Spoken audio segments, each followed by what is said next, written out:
Quranda İslamın Ümumi Təfəkkür Sistemi kitabı Ayətullah Seyyid Əli Xameneyinin 1974-cü ildə dediyi Quran dərslərinin mətnidir. Bu dərslər müqəddəs Məşhəd şəhərində keçirilirdi. Dərslərin iştirakçıları əsasən gənclərdən və tələbələrdən ibarət idi və bu müzakirələr vasitəsilə əqidəvi və Qurani mövzular üzərində tağut rejiminə qarşı mübarizə ruhu formalaşdırılırdı. Ayətullah Xameneyi bu silsilə çıxışlarında Qur'anın ayələrinə və imamların həyat yoluna əsaslanaraq İslam hökumətinin qurulması üçün ideoloji əsasları formalaşdırmağa çalışırdı. İnqilabın qələbəsindən sonraki illərdə o həzrət həmin söhbətləri məhz bu şəkildə qiymətləndirirdi.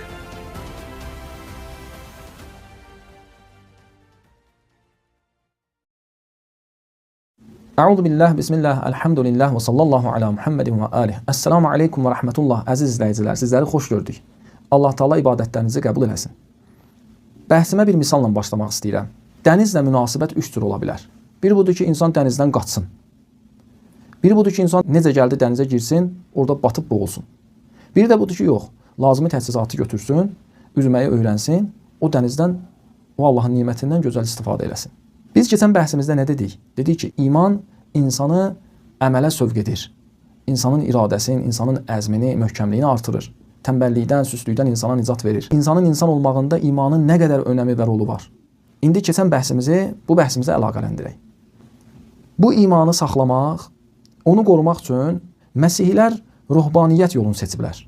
Ruhbaniyyət nədir? Yəni tərki dünyalıq, yəni güşənişinlik. Yəni mağaraya, dağa sığınmaq, dünyanı tərk eləmək. Misalı bunun üçün vurdum. Bu dünya da dəniz kimidir. Dünya ilə münasibət də üç cür qurula bilər. Ya gərək bu dünyadan qaçsınlar, tərki dünyalıq, ya da gərək necə gəldi bu dünyaya girsinlər, bu dünyada boğulsunlar, batsınlar və ya dünyadan necə istifadə eləmək lazımdır, hansı təchizat lazımdırsa onları əldə eləyib dünyadan o cür qəşəng istifadə eləsinlər. Və müsəlman təqvalıdır və qaçmaq təqva ilə düz gəlmir. Bir adam əgər dünyadan qaçırsa, dünyanın başını buraxıbsa, dünyanı abad eləmək fikrində deyilsə, bu adama təqva mənasız bir şeydir. İslamda bu qədər təqvadan danışılıb, təqva hardadır? Təqva oradadır ki, insan təhlükəyə girə, xətərli bir yerə girə, günah məntəqəsinə girə, orada təqva lazımdır. Təqva ilə qaçmaq düz gəlmir. Təqva ilə tərki dünyalıq düz gəlmir. Məsihlər bəli, özləri üçün tərki dünyalığı, ruhbaniyyəti seçdilər. Quran da buyurur ki, ruhbaniyyətən ibtədəuha ma kətəbnaha aleyhim. Onların bidət olaraq dinə gətirdiyi ruhbaniyyəti biz onlar üçün yazmamışdıq. Dində ruhbaniyyət yoxdur. Yəni Allah tərəfindən insanlara belə bir şey deyilməyib. Dində tərki dünyalıq yoxdur. Dünyanı abad etməyi buraxmaq, dünyanın başını buraxmaq, yəni kim gəlir dünyanı öz öhdəsinə götürsün, istismar eləsin, dünya xalqlarını zillətə salsın və mən də öz başımı götürüm, qaçım. Dində belə bir şey yoxdur. Əksinə, İslam alimi təqvalıdır, müttəqidir. Yəni nə? Yəni özünü təqva ilə mühafizə eləyir, təqva ilə özünü hazırlayır, cəmiyyətin içinə girir və o cəmiyyətdə abadlaşdırma prosesi aparır. Və təqva ilə dünyadan qaçmaq düz gəlmir. Tərki dünyalıq düz gəlmir. Və bizim dinimizdə təqvaya bu qədər təkid olunub, bu qədər tapşırıq gəlib. Bu ona görədir ki, İnsan dünyaya nisbətdə olan ilahi vəzifəsini tərk eləməsin. Tərki dünyalığı özü üçün yol seçməsin. Məsihlər kimi bidət gətirməsin dinə, dini dəyişməsin. Bu düşmənlərin işidir dini dəyişmək. Çünki istəyirdilər ki, dindarları dünyadan və ictimai işlərdən çəksinlər qırağa. Ona görə də bu işə əl atdılar, bidətə əl atdılar. İslam alimi odur ki, boğulana nicat verməyə çalışır. Yəni təqva paltarını geyinir, özünü təqvaya bürüyür.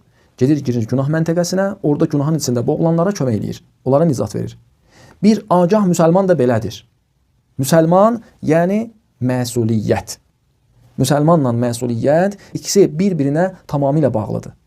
Yəni, müsəlman məsuliyyətlidir, çalışır ki, qərq olana, batana nicat versin. Bu müqəddimə ilə Ayətullah Xameneyinin Alimran surəsindən gətirdiyi 132-ci, 133-cü, 134-cü ayələri sizə təqdim edirəm. Əuzu billahi minəşşeytanirracim. Bismillahirrahmanirrahim. Və atiullaha və rəsul ləalləkum turhamun. Buyurur, Allaha və Rəsuluna itaət edin. Bəlkə rəhm olunasınız. Burada niyə Rəsula itaəti ayrıca gətirib? Bir halda ki, biz bilirik, Rəsula itaət etmək elə Allaha itaət etməkdir.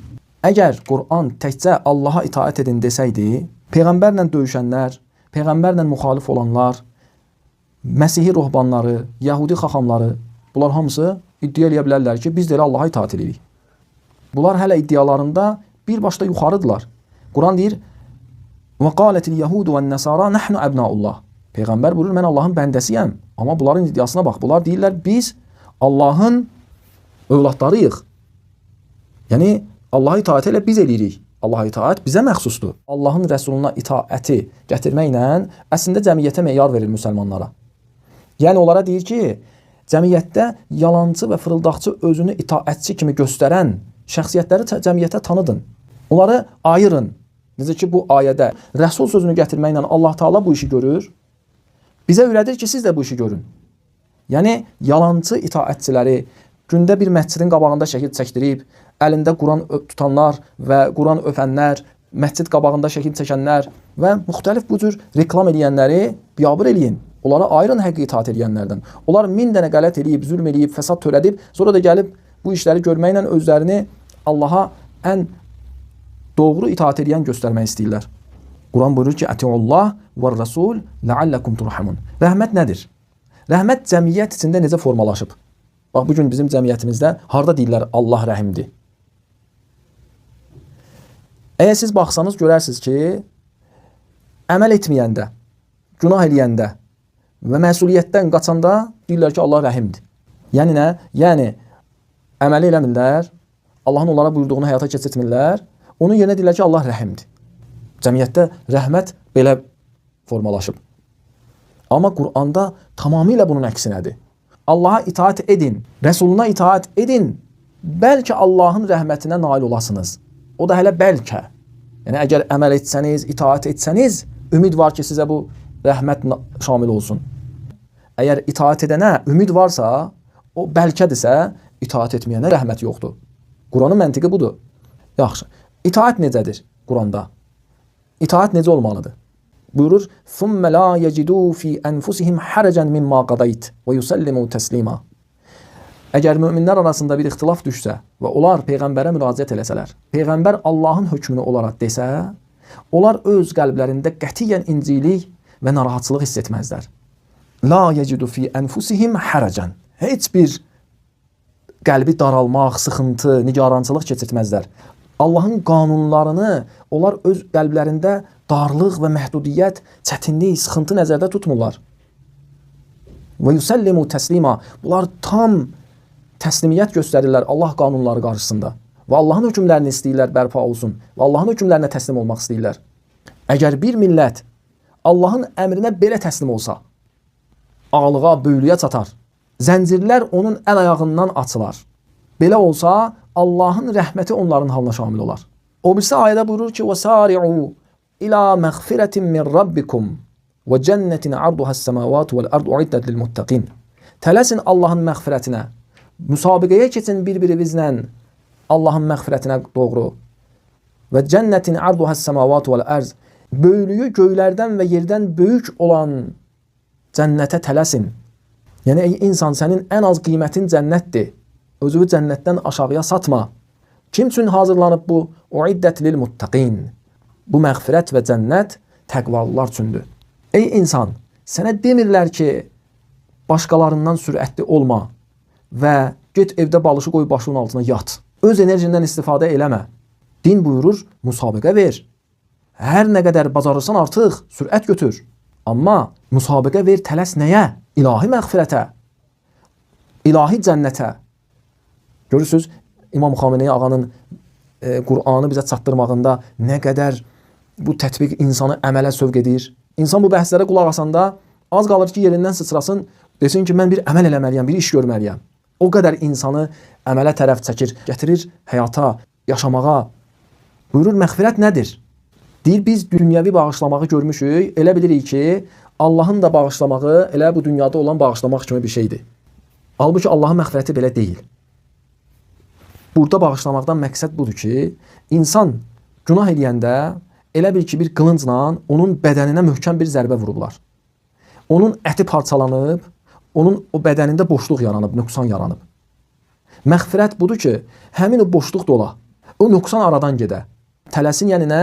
Yəni sən əgər bir günah eləmisənsə və ruhunda bir nöqsan yaratmısansa və o nöqsan sənin ruhi varlığını yox eləyibsə, ən çox insana əzab verən şey budur. Axı biz bu dünyadayıq, biz hələ görmürük, xəbərimiz yoxdur. Biz o dünyada bunlar bizim üçün açılacaq. İnsan elə ki bir günah eləyir, fərz elə, təsəvvür elə ki, ruhunun gözünü kör eləyir.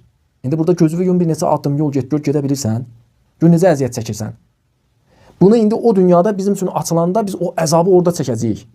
Onda başa düşəcəyik ki, biz bu günahlarla hansı varlıqlarımızı, ruhumuzun hansı üzvlərini parça-parça eləmişik, yox eləmişik, nöqsanlı eləmişik, naqis eləmişik özümüzü. Və orada onun dərdin acısını çəkəcəyik və həsrətini çəkəcəyik ki, ey kaş biz bu dünyada o günahları eləməzdik. Fəryad eləyəcəyik ki, ilahi bizi qaytar. Bizi qaytar dünyaya, özümüzü düzəldək, yaxşı işlər görək. Buyurur ki, Qufran nədir? Qufran insanın o vücudunda, ruhunda olan nöqsanlar və boşluqların doldurulmasıdır. O necə dolur? Allah buyurur, İnni ləğəffar, mən bağışlayanam, çox bağışlayanam və təkidlə bağışlayanam. Kimi? Limən tabə, tövbə eləyəni. Yəni, sən gərək bir iş görəsən, tövbə eləyəsən. Diqqət edirsiniz, yəni boş-boşuna məğfirət yoxdur. Boş-boşuna bağışlamaq yoxdur. İş görməlisən, zəhmət çəkməlisən, tövbə eləməlisən. Limən tabə və amənə, iman gətirməlisən. Və amilə salihən, salih işlər görməlisən. Thumməhtəda, sonra da Allahın hidayətini qəbul eləməlisən.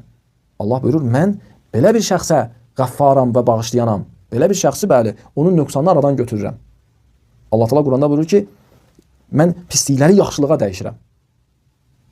Bəli, Allahın bu qüdrəti var və Allah bu qufranını, bu məğfirətini belə şəxslər üçün zəhmət çəkən, məsuliyyətli olan, görürsünüz, iman bəhsi məsuliyyətdir, təqva bəhsi məsuliyyətdir, itaət bəhsi məsuliyyətdir, rəhmət söhbəti məsuliyyətdir, qufran hamısı məsuliyyətdir. Yəni, İmam Xamenei ağa bizə dini elə başa salır ki, bu din bizi, həqiqi din bizi məsuliyyətə cəlb eləyir. Nəinki bizi məsuliyyətdən çıxardır.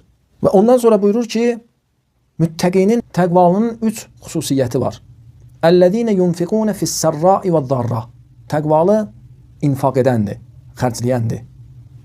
Xoşluqda və dar gündə. Vəl-kazıminəl-qayz. Öz qəzəbini boğandır. Vəl-afinə anin-nas. İnsanlara güzəşt edəndir, əfv edəndir, bağışlayandır. İnfaq nədir? İnfaq xərcləmək deməkdir. Amma necə xərcləmək? İnfaq o xərcləməyə deyilir ki, onunla hər hansı bir boşluq dolsun.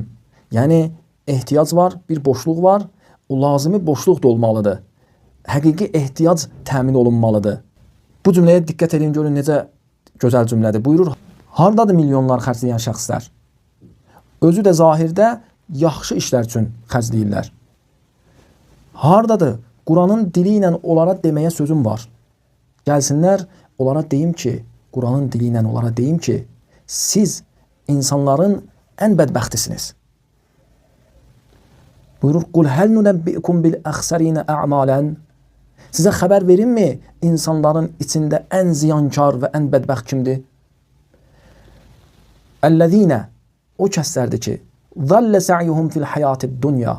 Bu dünya həyatında işləri puça çıxır. Xərcləyirlər, ömürlərin xərcləyirlər, pulların xərcləyirlər, öz abırların xərcləyirlər, elə də bilirlər, yaxşı yolda xərcləyirlər. Və hum yəhsəbunə ənəhum yuhsinunə sun'an. Elə bilirlər, gözəl iş görürlər. Halbuki ən ziyankar insanlardır. Bundan sonra kazıminəl-qayz, yəni öz qəzəblərini boğurlar ifadəsi gəlir. Onun mənası nədir? Yəni, öz qəzəb hissinə qapanmır. Onun əsasında iş görmür. Əgər ağıl deyirsə qəzəblən, orada qəzəblənir. Kazıminəl-qayzin mənası budur ki, qəzəbini ümumiyyətlə tərk edir və heç vaxtda qəzəblənmir. Yox. Mənası budur ki, qəzəb hissinə qapanmır. Qəzəb əsasında iş görmür. Qəzəbi özü üçün iş mənbəyi qərar vermir. Yəni, işin əsas stimulu qəzəb olmur. Yəni, qəzəb onu təhrik eləmir, getsin hansı bir işi görsün. Yox. Ağlı əsasən özünün işlərinin mənbəyi qərar verir. Ağıl əsasında iş görür. Və qəzəblənən də ağıl əsasında qəzəblənir. Ağıl bəzi yerdə deyir qəzəblən, zalıma qəzəblən, təcavüzə qəzəblən, insanların haqqını yiyənləri görəndə onlara qəzəblən, biqeyrətliyi görəndə qəzəblən, və lə'afinə anin-nas. Cəmaatın xətasından keçərlər, cəmaata güzəşt eləyərlər. Əlbəttə, burada da nəinki bilərəkdən və inatkarlıq eləyən, xalqla düşmənçilik eləyən, xalqın haqqını yeyənlərə qarşı əfv eləyərlər. Məqsəd bu deyil. Buyurur ki, وَالَّذِينَ إِذَا فَعَلُوا فَاحِشَةً وَظَلَمُوا أَنفُسَهُمْ ذَكَرُوا اللّٰهِ. Təqvallar kimdir? Təqvallar o kəslərdir ki, elə ki bir günah elədilər, tez Allahı yad eləyərlər. Tez öz səhvlərini başa düşərlər. Qəflət vadisində qalmazlar. Qəflətdən tez çıxarlar, öz səhvlərini başa düşərlər. Allahın zikri onların əlində bir silahdır. Şeytanın əleyhinə, şeytanların əleyhinə Allahın zikri onlar üçün bir silahdır. Allahın zikri insanın ayıqlığının düşmənləri, yəni insanı istəmirlər ayıq qalsın, düşməndirlər insanların ayıq olmağı ilə. Ona görə şərab paylayırlar, narkotik verirlər, onları fəsadlarla başlarını qatırlar ki, insanlar ayılmasın. Ayıqlıq düşmənləri. Buyurur ki, Allahın zikri ayıqlığımızın düşməninin yaratdığı uçurumdan xilas etmək üçün ixtiyarımızda olan Allahın ipidir. Yəni Allah Taala bizə bir ip verib, buyurub ki, uçurumdan çıxmaq istəyirsən, mənim zikrimdən yapış. Mənim zikrimdən yapış ki, bu zikir səni agah eləyir. Qoymursan qəflətə düşəsən. Qoymur o düşmənlər səni ayıqlığı əldən almaq istəyəndə müxtəlif günah vasitələri ilə müvəffəq olsunlar. Allahı zikr etmək çox dəyərli və qiymətli bir nemətdir. Fəstəğfəru li zunubihim və mən yəğfiru zunubə illallah. Onlar öz günahlarına görə istiğfar eləyərlər, Allahdan məğfirət istəyərlər. Və bunu da bilərlər ki, Allahdan başqa heç kəs o boşluğu doldura bilməz, bayaq izah etdiyim mənada. Yəni ancaq Allah o nöqsanı aradan apara bilər. Və ləm yusirru alə ma fa'alu və hum ya'lamun. Daha öz etdiyi günahlarda israr etməzlər. Bildiyi halda bilə-bilə daha o günaha tərəf getməzlər. Ulaikə cəzauhum məğfirətən min rabbihim. Onların mükafatı Allah tərəfindən məğfirətdir. Və cənnatin təcri min təhtihəl ənhar. Altından çaylar axan cənnətlərdir. Xalidinə fiha, onlar əbədi qalacaqlar bu nemətlərin içində. Və ni'mə əcrul amilin. Nə gözəldir əməl edənlərin mükafatı. Yenə də əməl edənlər. Quranda İslamın ümumi təfəkkür sistemini görün necə bizim üçün formalaşdırır. Qur'an-ı Kərim. Ni'mə əcrul amilin. Əməl edənlərin əcri nə gözəldir. Elhamdülillahi Rabbil alemin. Sallallahu ala Muhammedin və aleyhi tahirin.